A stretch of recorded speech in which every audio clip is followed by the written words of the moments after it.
Hey guys, it's Celine.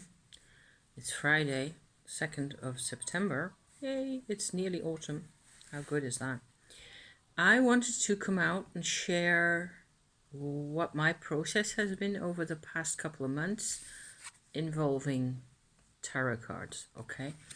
There's this tag that's going around that I think Lisa Pepez started about intuitive tarot, which I find really interesting because it's in with my own part of things here. And I just discovered something actually this morning. I have worked with the Enchanted Tarot, that's this deck, over the past couple of months, which you've seen me use maybe on my channel. I really like it. It's really completely sort of, well, it's the closest thing for me to a soul deck I've discovered. Because it's all fabrics and textile, and for some reason that just floats my boat completely. Well, it has something to do with my mother, who was very much into fabrics and sewing and crochet and beads and that kind of stuff. So I suppose I've much more than I ever realized always connected with my mom when doing fabric work, any kind of, fabric related gizmos and things. So this deck, once I'd seen it, that it was for sale, actually, that you could get it really for a really affordable price. Also, considering what the work that's gone in this, the price is ridiculous. I just registered that I liked it when I bought it, and then I took off the big borders because this is a huge deck. If you buy it on our local Amazon kind of a place, it's like these huge cards. So I right away decided to take off all the borders and stuff. There's lots of little fabric-y bits in, like this is a good example, I think, of a card that has so many types of fabric and so much stuff, actual stuff going on in there, that it can actually be confusing. You need to sort of have a special fabric eye, if you like, for this deck to work with this deck. There's still, most of them are still completely recognizable, and very expressive as well. So I worked with this for quite a while. This Queen of Cups right there. It was actually this card a couple of days ago, I don't know, maybe Monday or so, that sort of brought me to decide, okay, so I'm going to quit with working with the Enchanted for a bit here, because this is such a sweet card. This is so cute and fuzzy. I felt like I needed a change now. After 2 whole months of nearly daily work, almost daily work with that deck, I felt like, okay, I can do with something a bit less, pink and purple, something a little more geometrical. I don't know. So my go-to place, let me pick a good one here, is the Thoth. I've actually combined the two of them, or used the Enchanted in a spread and then looked up the cards in the Thoth deck, which is this one. It's a Dutch version of the Aleister Crowley Thoth Tarot by A.G. Miller. Quite an old, quite a vintage find, this one. And I was really lucky to get that. I felt at the time when I was comparing decks, let me put these two together. This doesn't really make a lot of sense, but it's the Ace of Swords in the Thoth and the Ace of Cups in the Enchanted, that you can see the atmospheres as really different. Then again, I personally feel they often look nice together in that they kind of complement each other somehow. This is, you see what I mean? It's handwork, both of them. This is painted, of course, and those are in fabrics. Gotta have my coffee now as well. What I discovered is so as to intuition, okay, I never really understood what the word intuition means, I think, up until today. So, yay me. I learned something because of working with the Enchanted Tarot, which is so friendly, and it's kind of cute, but it's cute in a way that is totally accessible for me, with all these fabrics, with all these sequins and all these embroidered bits and bobs and pieces. That's the Fool card right there. See, this is just a world that I know really well. As an example, when my mom and I used to go fabric shopping, there was one of the few things where we would forget everything, that and food shopping, okay? We'd forget all our troubles in our lives, and we'd, in general, be in a state of in a happy place, together, my mom and me. That happened. It did actually really happen. Most times that used to be when we were, not at home. So either on holiday somewhere in the south of France, for example, in the town, in the city, and then we would inevitably be food shopping at some point and or fabric shopping at another point,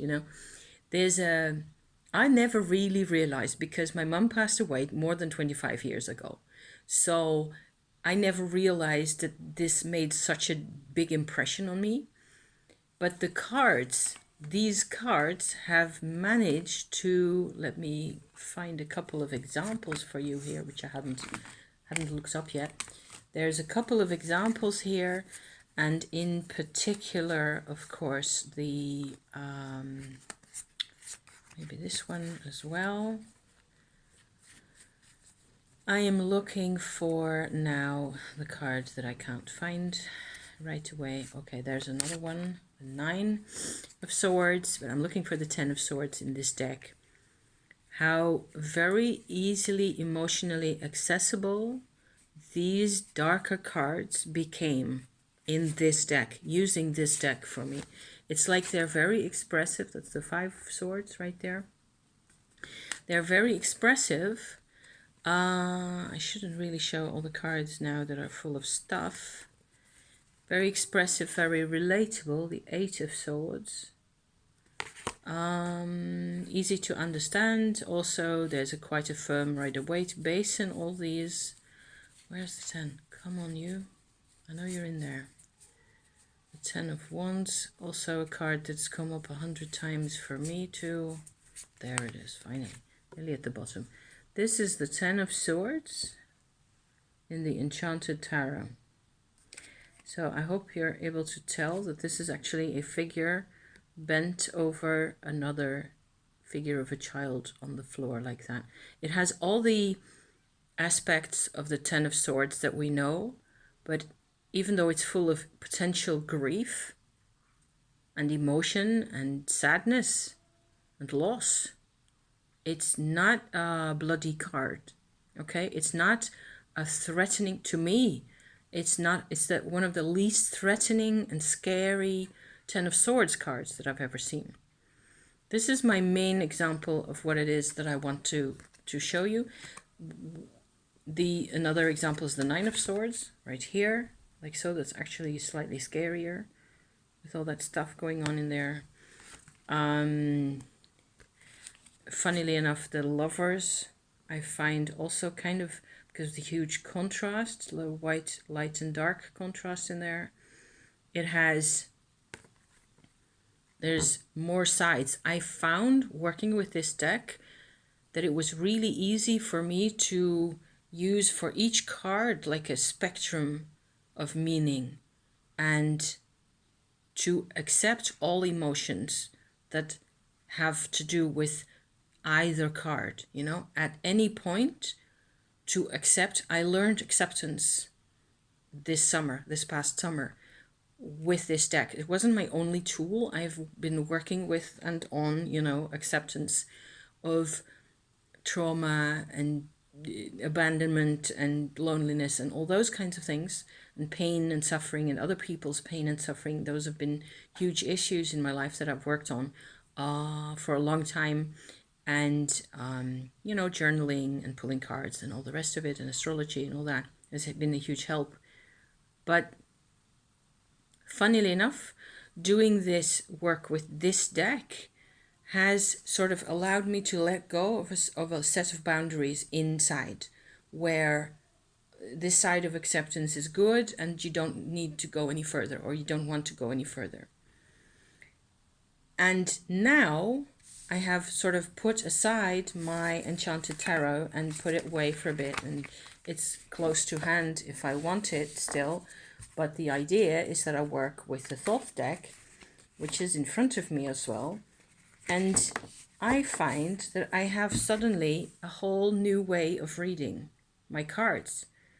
And I realized that reading my cards in the way that I do, like I've done this morning for myself, where I got a set of 5, a sort of a bridge card in the middle, and then another set of 5 to represent certain parts of things that I'm working on. Without going into a ton of detail here, I had the 8 and the 10 of swords in the middle there, which looks like this. So you see that looks rather different, as well as the 9 of cups sitting right next to it. I was very close to saying at the beginning, while I was, putting my cards on the table, going like, okay, this doesn't mean anything. I will just put it back and forget about it. But I didn't want to do that. I felt that these were the right cards for what I was trying to figure out. And I noticed as the day progresses, and I was taking notes, and I was, off into the town to get my bike and so on, and thinking about these things. I even typed an email to myself while walking down the street, because I was noticing that I was suddenly a lot less hung up, about these two. And I could sort of see the transition between the states that this represents, going from one thing into the 9 of cups eventually, and the process, what it means, starting with a world card, ending with a magician card, and these 3 cards in the middle. And then moving on to a next level with, like I had this card in the middle, which is the 6 of swords. And then down from there, I go into this other layer of 5, and I get a process that's much more the emotional side. So there's the top half of my spread here, which has to do with what I'm actually doing, the sort of a yoga, the tumo exercises that I'm kind of doing at the moment. And the other half is how it actually feels emotionally and how I react to things. And it just makes perfect sense.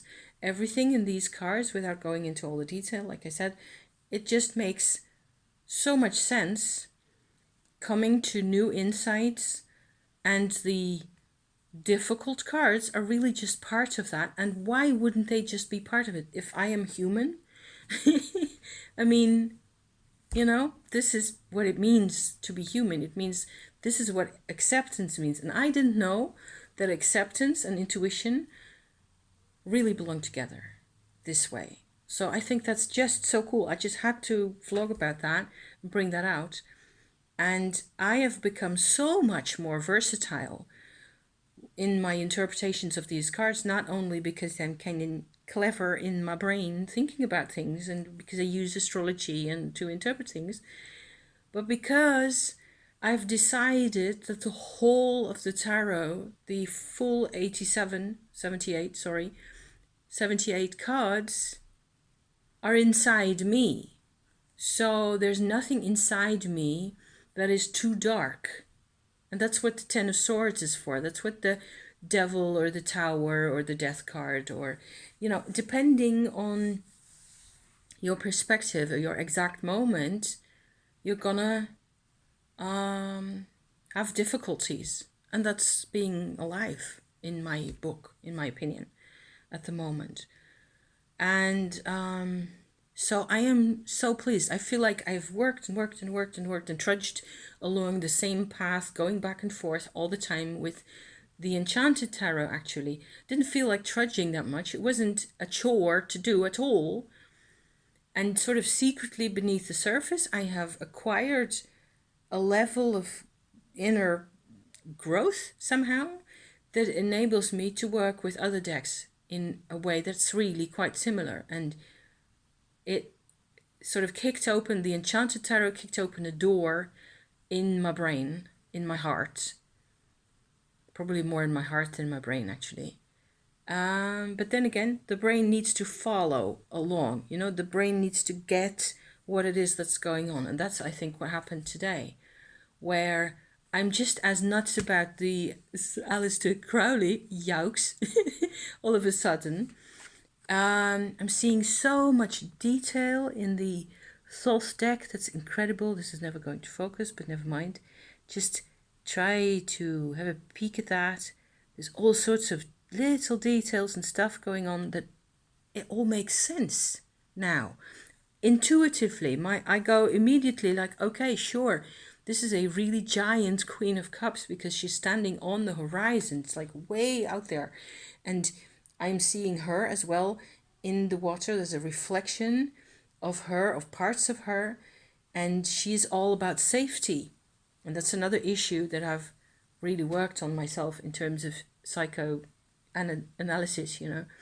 I picked up the term the safety list earlier this year, and I made vlogs about that as well, where you write down for yourself things that make you feel safe.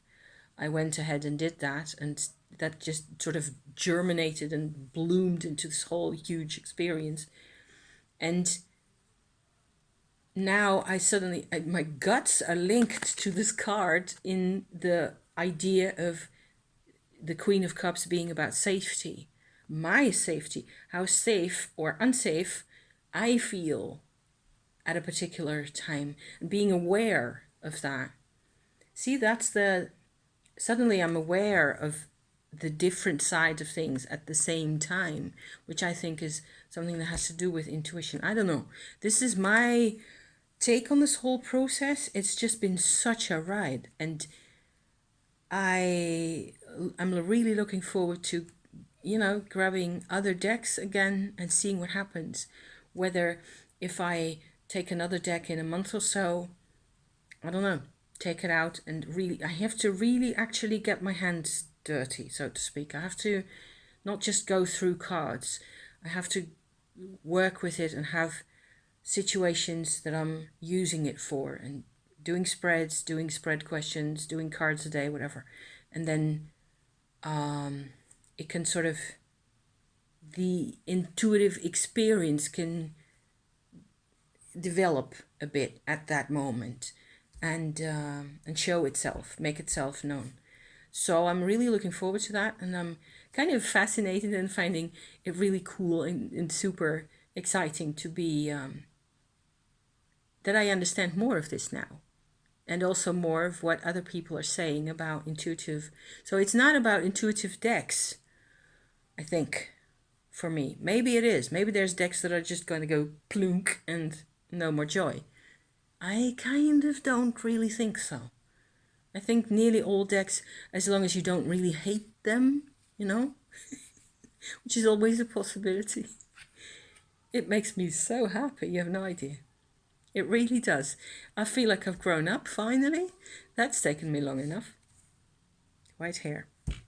Thank you for watching, you guys. This is such an adventure.